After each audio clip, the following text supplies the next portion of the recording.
পরদিন যুদ্ধ বড়ই ভয়ানক হইল।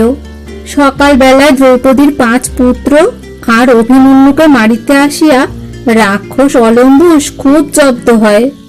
তারপর দ্রোণ, অর্জুন, সাত্যকী, অশ্বত্থামা প্রভৃতি অনেকক্ষণ যুদ্ধ করেন। মধ্যাহ্নকাল হইতে যুদ্ধ ক্রমে ঘোরতর হইয়া উঠিতে লাগিল। অর্জুন তখন এমন যুদ্ধ করিয়াছিলেন যে কৌরব সৈন্যেরা পলাইবারও অবসর পায় নাই।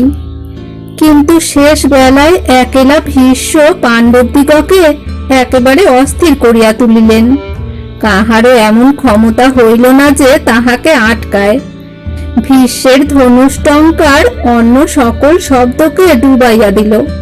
তাহার বাণ যাহার গায়ে লাগিল তাহাকে ভেদ না করিয়া ছাড়িল না। পাণ্ডব সৈন্যেরা অস্ত্র ফেলিয়া এলো চুলে চেঁচাইয়া পলাইতে লাগিল। কাহার সাধ্য তাহাদিগকে ফিরায়? কৃষ্ণ ক্রমাগত অর্জুনকে বলিতেছেন, অর্জুন, কি দেখিতেছ? ভীষ্মকে মারো। অর্জুন বলিলেন, রাজ্যের জন্য যদি এমন কাজই করিতে হয় তবে আর বনে গিয়া ক্লেশ পাইলাম কেন? আচ্ছা চলুন, আপনার কথাই রাখিতেছি। কিন্তু অর্জুন কিছুতেই ভীষ্মকে বারণ করিতে পারিলেন না। তাহা দেখিয়া কৃষ্ণ চাবুক হাতে নিজেই ভীষ্মকে মারিতে চলিলেন।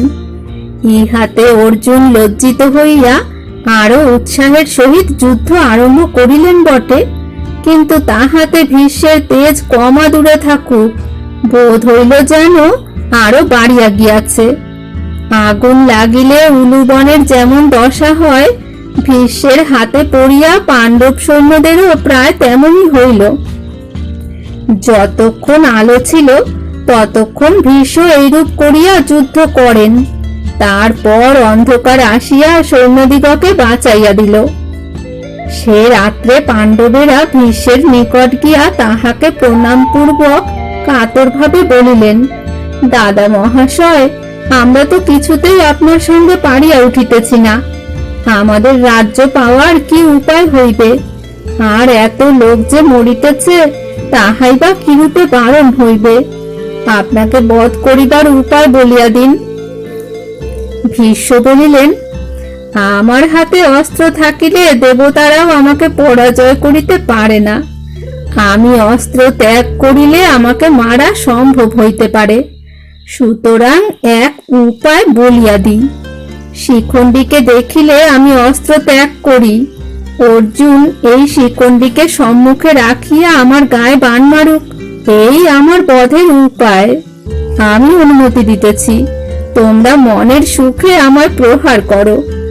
আমার এই কথা মতো কাজ করিলে নিশ্চয় তোমাদের জয়লাভ হইবে।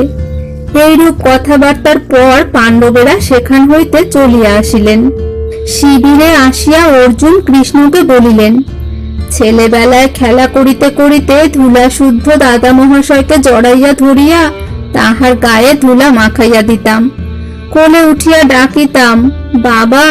তিনি বলিতেন, আমি তোমার বাবা নই, তোমার বাবার বাবা। সেই দাদা মহাশয়কে কি করিয়া মারিব? আমি তাহা পারিব না।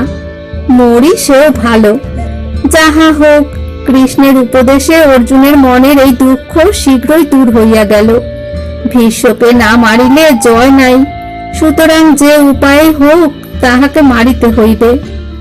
রাত্রি প্রভাত হইলে পাণ্ডবেরা রণবাদ্য বাজাইয়া যুদ্ধের জন্য প্রস্তুত হইলেন। আজ শিখণ্ডী সকলের আগে, অপর যোদ্ধারা তাহার পশ্চাতে।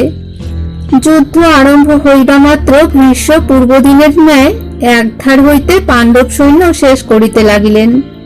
শিখণ্ডী তাহাকে বারণ করিবার জন্য ক্রমাগত বাণ মারিতেছেন, তাহাতে তাহার ভ্রুক্ষেপ মাত্র নাই। শিখণ্ডীর বাণ খাইয়া তিনি হাসেন আর বলেন, তোমার যাহা খুশি করো, আমি তোমার সহিত যুদ্ধ করিব না। শিখণ্ডী তাহার উত্তরে বলিলেন, তুমি যুদ্ধ করো আর না করো, আমার হাতে আজ তোমার রক্ষা নাই। এই রূপে শিখণ্ডী ভীষ্মকে বাণ মারিতেছেন, আর ভীষ্ম তাহার দিকে না তাকাইয়া ক্রমাগত পাণ্ডব দিগের সৈন্য মারিতেছেন। পাণ্ডবেরা তাহাকে কোনো মতেই বারণ করিতে পারিতেছেন না। তাহা দেখিয়া অর্জুন মহারোষে কৌরব সৈন্য মারিতে আরম্ভ করিলেন। দুর্যোধনের নিজের এমন ক্ষমতা নাই যে তিনি অর্জুনকে আটকান। কাজেই তিনি ভীষ্মকে বলিলেন, দাদা মহাশয়, অর্জুন তো সব মারিয়া শেষ করিল, আপনি ভালো করিয়া যুদ্ধ করুন। তাহা শুনিয়া ভীষ্ম বলিলেন, আমি তোমার নিকট প্রতিজ্ঞা করিয়াছিলাম যে রোজ 10,000 সৈন্য মারিব। তাহার মতে আমি রোজ 10,000 সৈন্য মারিয়াছি। আজ যুদ্ধে প্রাণ দিয়া তুমি যে এতদিন আমাকে অন্ন দিয়াছ, সেই ঋণ শোধ করিব। এই বলিয়া তিনি প্রাণপণে যুদ্ধ আরম্ভ করিলেন। এদিকে শিখণ্ডীর বাণের বিরাম নাই। অর্জুন ক্রমাগত তাহাকে উৎসাহ দিয়া বলিতেছেন, ভয় নাই, দাদা মহাশয়কে আক্রমণ করো, আমি বাণ মারিয়া তাহাকে বধ করিব। অর্জুনকে বারণ করিবার জন্য দুঃশাসন প্রাণপণে চেষ্টা করিতেছেন, কিন্তু খানিক যুদ্ধের পরেই অর্জুনের বাণ সহিতে না পারিয়া ভীষ্মের রথে গিয়া তাহাকে আশ্রয় নিতে হইয়াছে। এদিকে ভগদত্ত, কৃপ, শল্য, কৃতবর্মা, বিন্দ, অনুবিন্দ, জয়দ্রথ, চিত্রসেন, বিকর্ণ, দুর্মর্শন ইহারা সকলে মিলিয়া ভীমকে আক্রমণ করিয়াও তাহার কিছুই করিতে পারেন নাই। তাহাদের হাজার হাজার বাণ সহ্য করিয়া ভীম তাহাদের সকলকে বাণে বাণে অস্থির করিয়া দিয়াছেন। এমন সময় অর্জুন আসিয়া ভীমের সহিত মিলিলেন। তখন কৌরবদেরও ভীষ্ম, দুর্যোধন, বৃহদ্দল প্রভৃতি সকলে সেখানে আসিলে যুদ্ধ বড়ই ভীষণ হইয়া উঠিল। এই গোলমালের ভিতরে শিখণ্ডী তাহার নিজের কাজ ভুলেন নাই। সুযোগ পাইলেই তিনি ভীষ্মের গায়ে বাণ মারিতেছেন। যুধিষ্ঠির এই সময়ে ভীষ্মের খুব কাছে ছিলেন। তাহাকে দেখিয়া ভীষ্ম বলিলেন, যুধিষ্ঠির, অনেক প্রাণী বধ করিয়াছি, আমার আর বাঁচিয়া থাকিতে ইচ্ছা নাই। আমাকে যদি সুখী করিতে চাহ, তবে শীঘ্র অর্জুনকে লইয়া আমাকে বধ করো। যুধিষ্ঠির ভীষ্মের মনের ভাব বুঝিতে পারিয়া সকলকে ডাকিয়া বলিলেন, তোমরা শীঘ্র আইসো, আজ ভীষ্মের সহিত যুদ্ধে জয় লাভ করিতে হইবে। ইহার পর হইতে শিখণ্ডীকে সম্মুখে করিয়া পাণ্ডবগণ ভীষ্মের বধের জন্য প্রাণপণে চেষ্টা করিতে লাগিলেন। কৌরবেরাও সকলে মিলিয়া তাহাদিগকে বাধা দিবার কোনরূপ আয়োজনই করিতে বাকি রাখিলেন না। তখন যে কিরূপ ঘোরতর যুদ্ধ হইয়াছিল তাহা বর্ণনা করিবার শক্তি আমার আর নাই। আর ভীষ্মের কথা কি বলিব, আজ মরিতে হইবে, এই তাহার প্রতিজ্ঞা। যেমন করিয়া মরিলে ক্ষত্রিয় স্বর্গে যায়, সেই রূপ করিয়া মরিতে হইবে। রণস্থলে ধর্মযুদ্ধে শত্রু সংহার করিতে করিতে প্রাণ দেওয়া অপেক্ষা ক্ষত্রিয়ের আর গৌরবের কথা হইতে পারে না। ভীষ্মের ন্যায় মহাবীর আর মহাপুরুষ আজ সেই গৌরবের সুযোগ পাইয়া আর তাহা ছাড়িতে প্রস্তুত নহেন। তাই তিনি আজ মরিবার জন্য যুদ্ধ করিতেছেন। ওই দেখো, পাণ্ডবদের দলের সমক নামক সৈন্যগণ দেখিতে দেখিতে তাহার বাণে শেষ হইয়া গেল। ওই শুনো, মেঘ গর্জনের ন্যায় তাহার ধনুকের শব্দ অবিরাম শোনা যাইতেছে। কৃষ্ণ, অর্জুন আর শিখণ্ডী ব্যতীত কেহই সে ধনুকের সম্মুখে টিকিতে পারিতেছে না। শিখণ্ডী ভীষ্মের বুকে 10 বাণ মারিলেন। ভীষ্ম তাহা গ্রাহ্য করিলেন না। অর্জুন ক্রমাগত তাহাকে বলিতেছেন, মারো মারো। শিখণ্ডী উৎসাহ পাইয়া বাণে বাণে ভীষ্মকে আচ্ছন্ন করিয়া ফেলিলেন। সেই মহাপুরুষ সে সকল বাণের দিকে ভ্রুক্ষেপ না করিয়া একদিকে অর্জুনকে নিবারণ আর একদিকে পাণ্ডব সৈন্য সংহার করিতে ব্যস্ত। এই সময়ে দুঃশাসন একা পাণ্ডবদিগের সকলের সঙ্গে যুদ্ধ করিয়া ভীষ্মকে রক্ষা করিতেছিলেন। তখন তাহার বীরত্ব দেখিয়া কেহই প্রশংসা না করিয়া থাকিতে পারে নাই। অর্জুন ভিন্ন আর কেহই তাহাকে এড়াইয়া যাইতে পারিলেন না। শিখণ্ডী ভীষ্মকে বাণ মারিতে এক মুহূর্ত অবহেলা করিতেছেন না। ভীষ্ম হাসিতে হাসিতে তাহার সকল বাণ অগ্রাহ্য করিয়া ক্রমাগত পাণ্ডব সৈন্য বধ করিতেছেন। দুর্যোধন প্রভৃতি সকলে প্রাণপণে ভীষ্মের সাহায্যের জন্য ব্যস্ত। কিন্তু অর্জুনের তেজে তাহাদের সকল চেষ্টাই বিফল হইতেছে।